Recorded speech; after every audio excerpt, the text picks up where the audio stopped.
gentlemen, coming soon, a podcast you've all been waiting for. The Movie Podcast to end all movie podcasts. A podcast that discusses and critiques the best of the best and the worst of the worst movies playing at a theater near you. With a host whose opinions have been deemed as fact by your favorite fact checkers. And that's a fact. Without further ado, let me introduce you to the movie maestro, the tyrant of theater, the gumshoe of review, the man that makes theater employees and Hollywood execs shiver by his mere presence. Ladies and gentlemen, the judge, the jury, the sultan of cinema,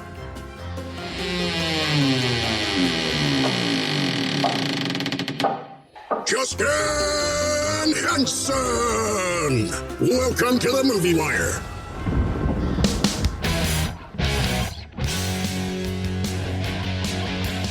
And welcome to this week's edition of the Movie Wire. I'm your host, Justin Henson, and welcome to the show. We are almost to Halloween, and I have a big anticipated show this week with some big anticipated films. This week, I bring you 3 brand new reviews with all 3 playing in theaters, including my horrific Halloween pick this year that is playing in theaters right now. Also on the show, I will be having an early review. This week on the show, when oil is discovered on native land, greed and murder takes hold in Martin Scorsese's new film, Killers of the Flower Moon. There's no point in praying in the new horror film, When Evil Lurks. And finally, there are some new Trolls on the block in this early review of Trolls Band Together, which releases in theaters everywhere November 17th. We have a big show to cover, so let's jump right into it. Ready for my verdict? Let's get into it. Out of the windows to watch, a roar and a bursting of flame. The Movie Wire podcast. You need people like me. The Wire. And here we go. In the third installment of the Trolls films, Poppy discovers that Branch was once part of the boy band Brozone with his brothers Floyd, John, Dory, Spruce, and Clay. When Floyd is kidnapped, Branch and Poppy embark on a journey to reunite his 2 other brothers and rescue Floyd in this early review of Trolls Band Together, which releases in theaters everywhere November 17th. Come on, guys, it's time!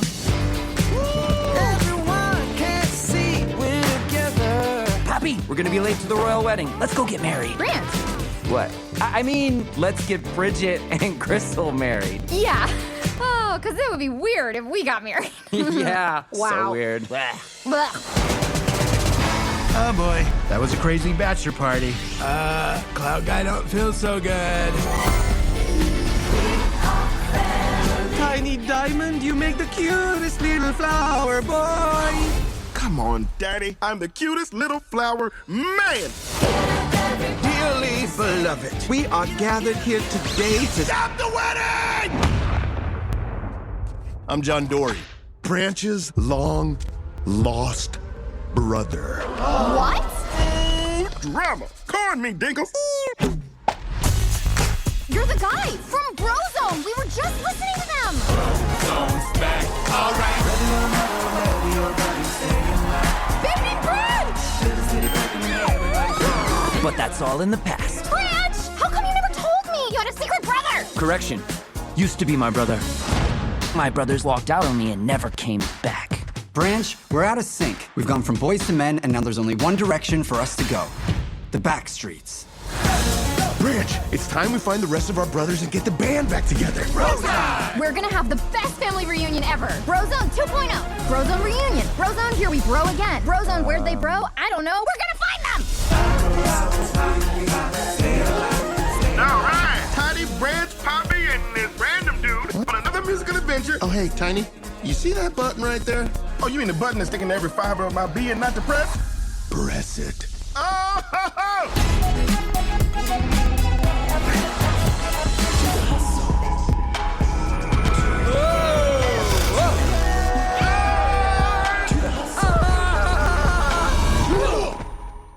Wow. Too much hustle is a thing. Huh. Look at that.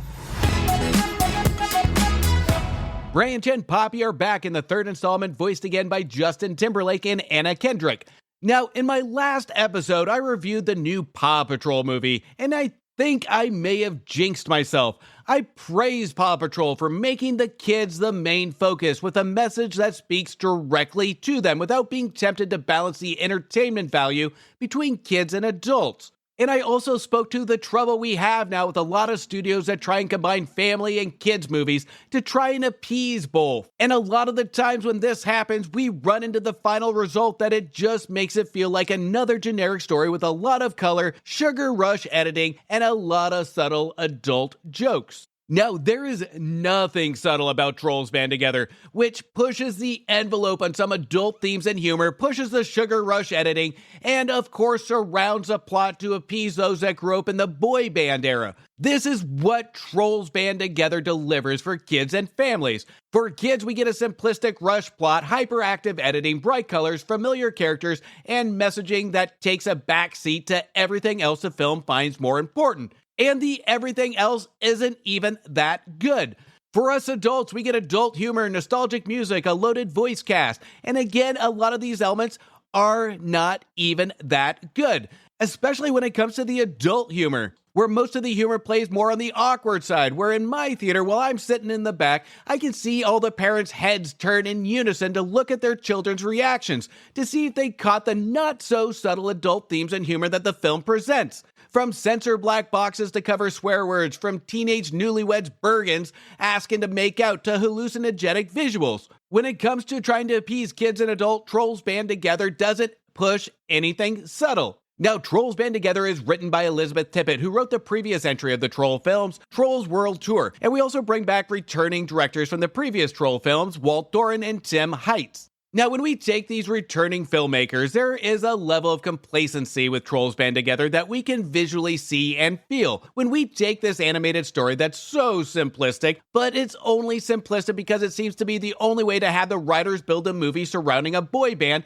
that actually makes sense, without putting in a lot of effort. And what we are left with reminded me of just looking at a lit-up Christmas tree full of decorations that just hang there while we listen to NSYNC in the background. My biggest problem I had with Trolls Band Together that just validates how lazy the story and the writing is our villains. Our villains are just kind of thrown into the film with not a lot of backstory. We had a little bit of this in the previous film of Trolls World Tour, but at least there was a sense of danger or threat we had from our main villain. Our villains here are Velvet and Veneer, voiced by Amy Schumer and Andrew Reynolds, who are pop stars with no talent that use the essence of trolls to give them their star power. And that is our introduction to our villains. We don't get any backstory to our villains, but rather them just being thrown in and the filmmakers telling us what the conflict is.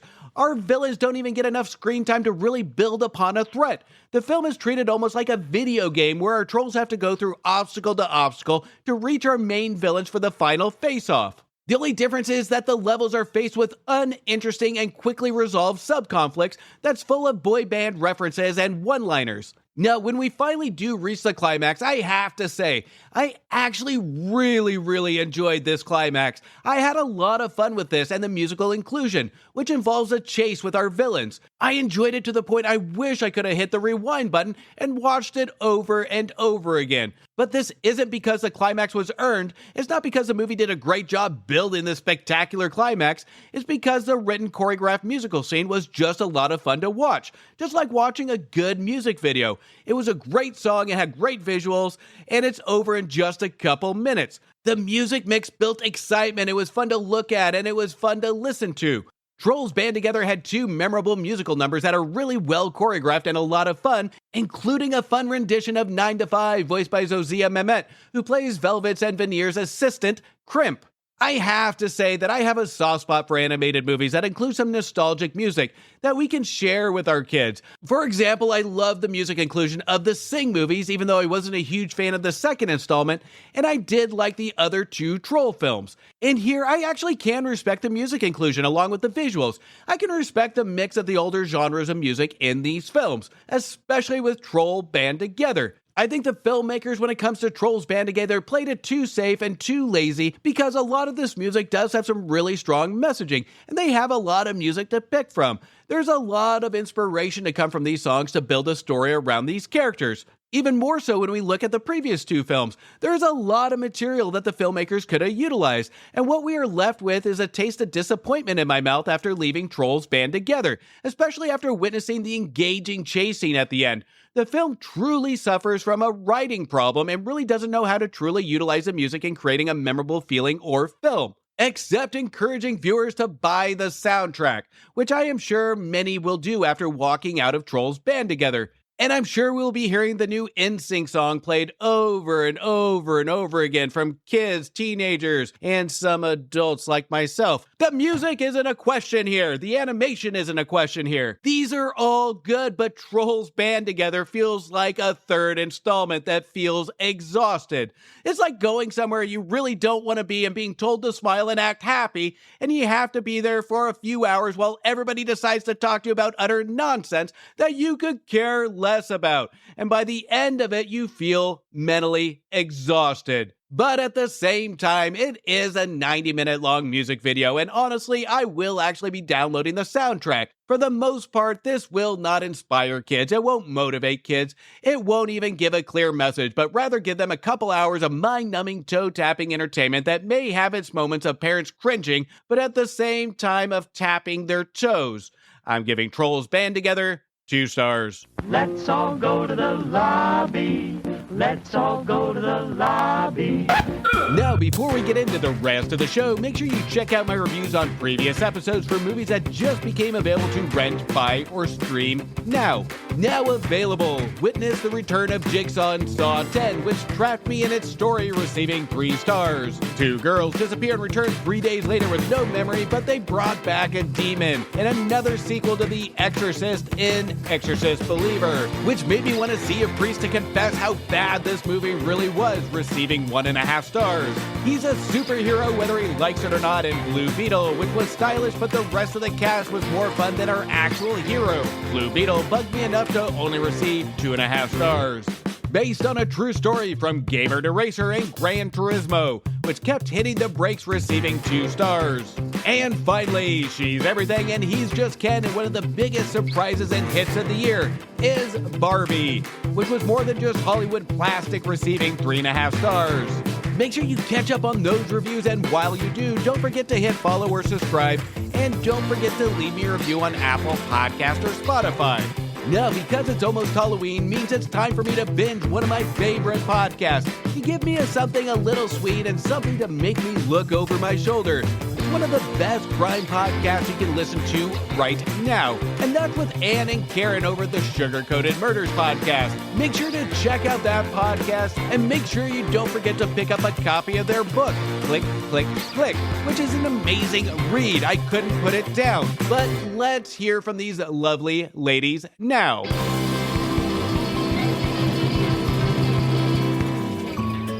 Hey, Ann Barner. Hey, Karen Beatty. We need a promo. You know, like where we talk about what we do on our podcast. On our Sugar Coated Murder podcast? Like how we love to bake and talk about murder? That's what we need to talk about. There you go. I think we've talked about it. Y'all find us on all your favorite listening apps. Stay sweet. And don't murder. Because if you kill people, we will talk about you. In a remote village, 2 brothers find a demon-infected man just about to give birth to evil itself. They decide to get rid of the man, but merely succeed in spreading the chaos in When Evil Lurks.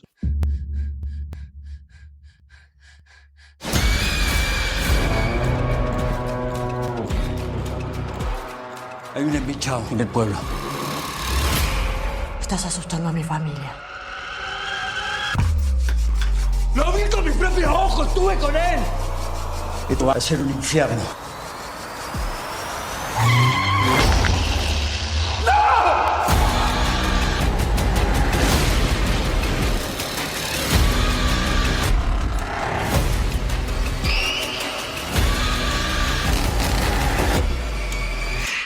Tenemos que encontrar a la bestia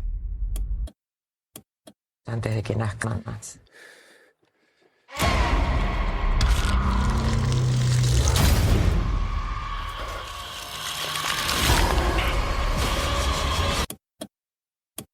Los tiempos de la fe se terminan rápido.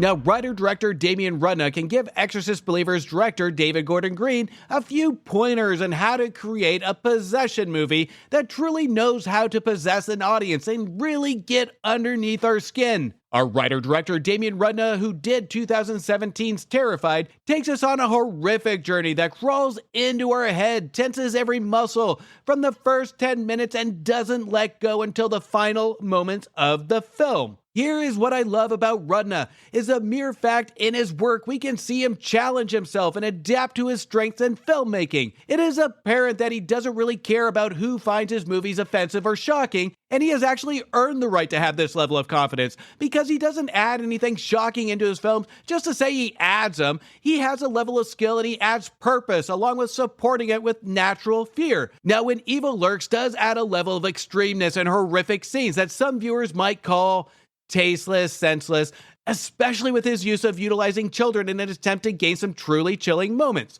Open and honest, I for one am not a fan of utilizing children in horror movies, unless it's used in a proper way to really make sense to the film. It's like what movie critic Gene Siskel used to say about utilizing children in horror, or putting kids in peril. It's a cheap trick in Hollywood to gain an audience reaction. But when it comes to When Evil Lurks, there is a purpose and there is a rhyme and reason, and in this case, it really does work. And because Rudna wrote When Evil Lurks, he ensures that the material justifies the use of children, and he also does so in a symbolic way that I'll get into in just a second. Now, When Evil Lurks follows Pedro and Jimmy, played by Ezekiel Rodriguez and Damian Sullivan, who live in a secluded community owned by Ruse, played by Louis Zambrowski. Pedro and Jimmy find out that there is a possessed man living on the property of this small community, and against all requests and better judgment, they plan on moving it hours away to rid the possessed demon before it spreads to the community. But things don't go as planned as the possessed body escapes. Now, When Evil Lurks is full of brilliant writing by Rudna, who knows not only how to build and progress a story along with a pace to perfection, but also adds a build of tension, suspense, and shock. But Rudna is smart enough to know that by just having a possession movie about a story of evil and how it consumes everything around it, including our children, shouldn't be treated as just a film with the sole intent to scare, but rather treated as a film that gives the viewer an experience of uncomfort as we are being involved in the story of evil, and at the same time having us witness things to truly test our mental capacity of seeing the outlaying message outside of evil, just like our main characters have to do to balance their decisions in the film. Now, our characters in the movies, they make a lot of dumb decisions on the surface, but what Rudna brilliantly does is that he asks the audience to hang on and he justifies the decisions our characters make. Rudna demands us to take his hand as he guides us through his vision of pure evil, and we just hover in our seats like we are looking upon hell itself while floating in a mesmerizing state of purgatory. The environments are cleverly picked and shot with an eerie uncomfort that match the story perfectly, where Rudna uses the environments to not give away exactly what's about to happen next, but rather uses it as a way to play with us as a viewer. We go from secluded farmland to the bright and sunny suburbs to a small creepy town. When we have these setting changes, we don't see a drastic change in our characters because they are at a constant state of the unknown. And Rudna identifies and understands that his characters have little character progression, and it's justified for the story. And the tonal change compensates to still ensure that the audience is always at a state of the unknown along with our characters. And this puts a heavy weight and a heavy stake on our cinematographer to make sure these settings are spot on, to really support our characters and support our story. And I have to give credit to our cinematographer, Mariano Suarez, in which this is his best work to date. In a lot of ways, When Evil Lurks took me back to when I first saw The Exorcist, from the pacing, the uncomfort, to the theme of evil, and the fear of the unknown we feel from the characters, and the little information we get. We have to experience each action along with our main characters on screen. And this is what's so special and refreshing about this movie, is the mere fact Rudna doesn't feel the need to rush, force-feed us dialogue to justify anything. There's no real jump scares, there's no loud music. It's a build of tension that at times we can see some actions coming, but in our heads we keep thinking, there's no way he would. He wouldn't. He won't. And then it's followed by a natural reaction of our eyes getting big, then closing them from shock for only a quarter of a second until we have to see what's happening on screen. This is a brilliant direction, brilliant writing, and of course, brilliant performances, especially by Ezekiel Rodriguez and Damian Sullivan. Now, of course, when you have a fantastic build of a story and a build of tension, the climax can make or break a movie like this. so the climax for Rona has to be on point. This is where I've been back and forth when it comes to the climax. What the climax proves is that we could have used a lot more character time with some of the supporting cast, and we do get into some cliche moments. But one thing for sure, if there is any debate on the quality of filmmaking, the debate would be surrounding this climax, not the film holistically. The climax is neither amazing nor is it poor. It's just kind of a way to close the movie and the story with a subtle period instead of the exclamation mark that the movie deserves to have. When Evil Lurks isn't the horror movie that jumps out and says boo really loud, but rather has multiple strategic placements to really gain an emotional response to make the viewer actually feel something. With so many generic horror movies that we have seen over the years with the same old problematic formulas that's just become so repetitive, When Evil Lurks goes back to its horror roots and is truly a horror masterpiece of this generation that I hope more people will give a chance to. I can't remember when I've seen a horror film this good and effective to the point it felt like going on a roller coaster and riding that coaster to the very tippy top and it keeping us there with no way of knowing when it's going to drop. When Evil Lurks is the best horror movie of the year, and it's actually the best horror movie in the last few years, I'm giving When Evil Lurks 3.5 stars.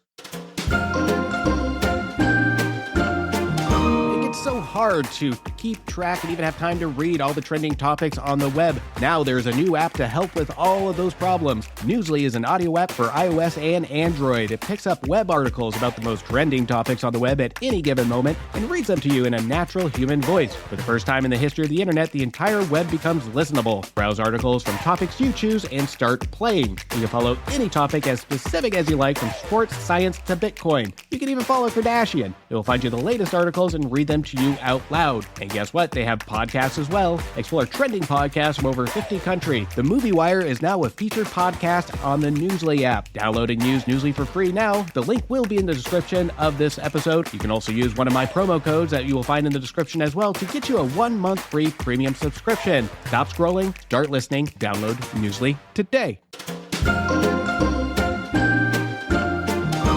When oil is discovered in 1920 Oklahoma under the Osage Nation land, the Osage people are murdered one by one until the FBI steps in to unravel the mystery. In Martin Scorsese's Killers of the Flower Moon.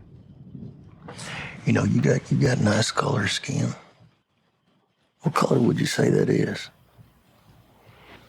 My color. Osage. They have the worst land possible. But they outsmarted everybody. The land had oil on it. Black gold. Money flows freely here now. I do love that money, sir.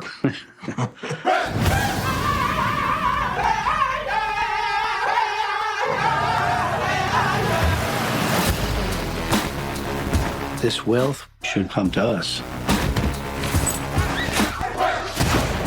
Their time is over. It's just going to be another tragedy. When this money started coming, we should have known it came with something else. They're like buzzards circling our people. We're still warriors.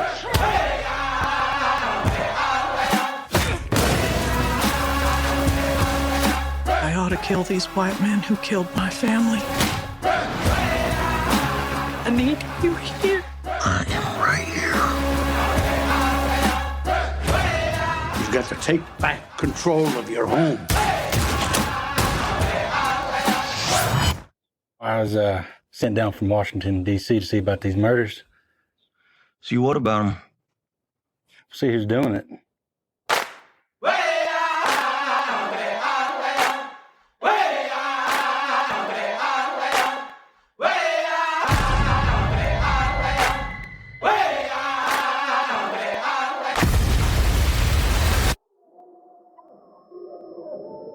Expecting a miracle to make all this go away. You know they don't happen anymore.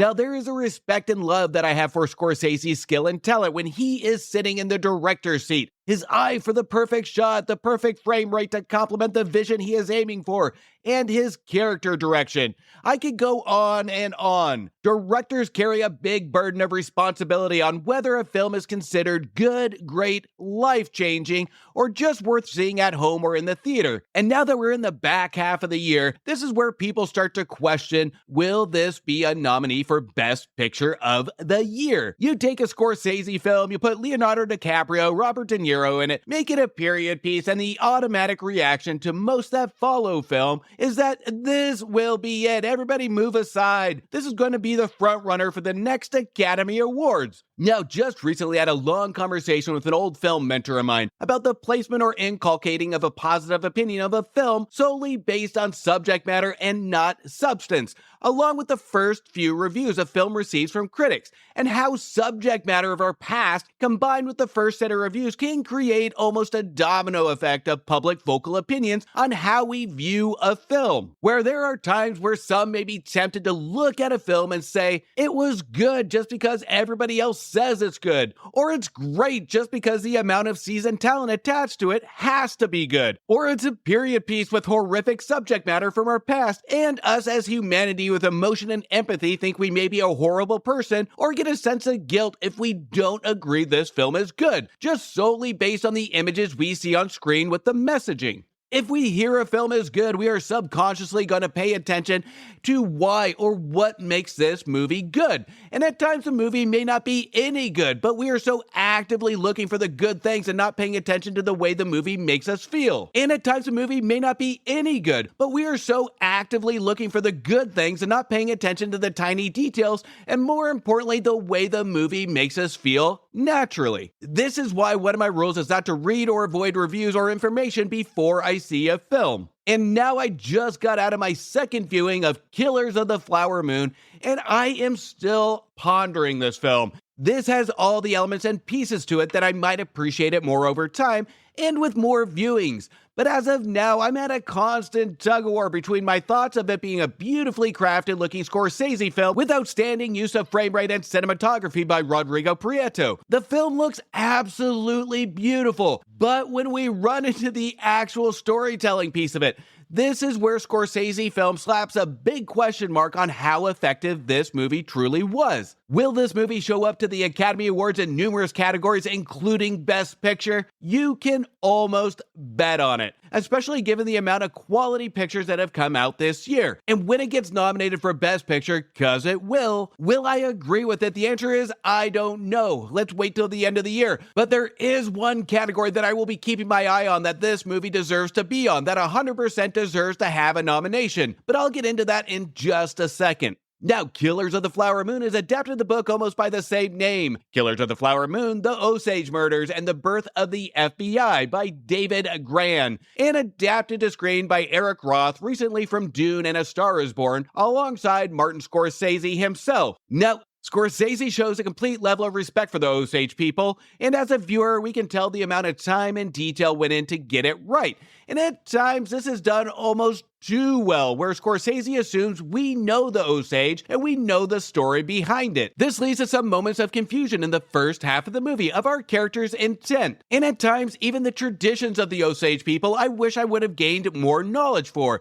But again, we just assume that we already know. Given the runtime of the picture, I don't feel I walked away with a greater knowledge of the event or an in-depth look. I felt like it was a 3.5-hour movie based on cliff notes. By having the viewer take away not just the events, moral messaging, and the actions of our main white characters, but also taking away the knowledge of some of the beliefs and traditions of the Osage people. The movie almost acts as a contradiction to itself. But instead of going into depth, we get a movie that runs over 3.5 hours with, by the end, I wanted more, just not in the runtime. I wanted more of an emotional attachment to the characters, with not just banking on the emotional attachment of the subject matter. Anybody with a soul will will naturally feel for these people during these events, because the film almost acts as a contradiction to itself, where we get all eyes on our main characters, Leonardo DiCaprio and Robert De Niro, and the film builds around these men's actions. But while doing so, we almost ignore the viewpoint of our Osage people, which plays out like a true crime story rather than the focal point of historic events from the vantage point of our Osage people. Now, when it comes to the characters, more specifically, I really wanted more from our main character, Ernest Burkhart, played by Leonardo DiCaprio, and his Osage wife, Molly, played brilliantly by Lily Gladstone. Actually, let me backpedal a little bit. What I really meant to say is that I really wanted more of Lily Gladstone's character, but between DiCaprio and Gladstone's chemistry, the two do balance each other off quite nice. The balance between them is convincing, but again, the problem we have is that it's not enough. We only get a tease of the dynamic potential between these two, and I have to say, on screen, I was more interested in Gladstone's performance rather than watching DiCaprio's forced down grit. That actually did kind of annoy me, but even though these two chemistry is spot on, the relationship needed to have more depth and needed to have more build.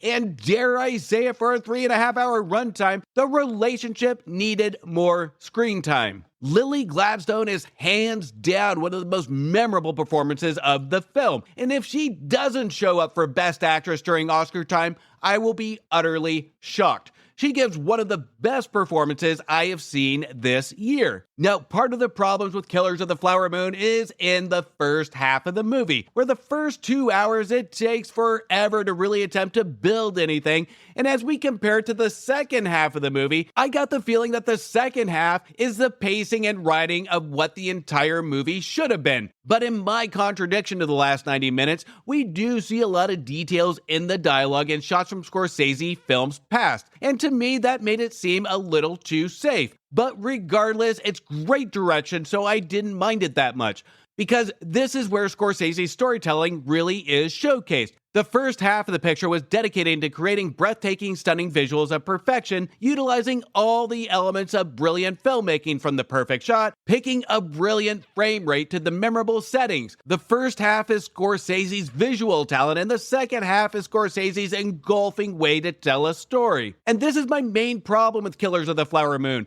is that the two are never really present on screen together as pure cinematic unison. This is what makes me so torn with Killers of the Flower Moon. The film needed the pacing and dialogue from the second half of the movie in the first half mixed in with the technical achievements. Now, even though I can respect it, the one thing Scorsese will always 100% shy away from is taking a visit to the editing room or cutting room floor. And that's okay for some directors, and in most films, it works for him. That has always been a staple of Scorsese. But Killers of the Flower Moon will be his most admirable, ambitious storyline, but poor utilization of the actual screen time. I feel like I'm stuck in the middle of these two movies that have both different styles, from the first half to the second half. And I really did enjoy the second half of Killers of the Flower Moon, much more than I enjoyed the first half when it comes to the sense of intensity and sharpness to its dialogue. Now, the only thing I didn't enjoy about the second half is the actual ending.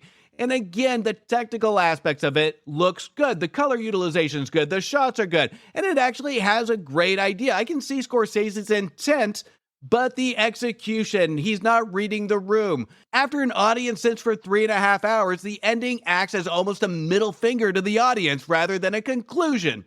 Flowers of the Killer Moon has the best intentions, the perfect cast, great performances, and a story that deserves to be told and known by all. Sadly, that is a problem. We don't get consistency. These elements never come together in unison. And you can have all these elements peak to perfection, but if you can't execute the actual storytelling with such important subject matter, it makes the pyramid come tumbling down and makes the film feel segmented or more like a mini-series.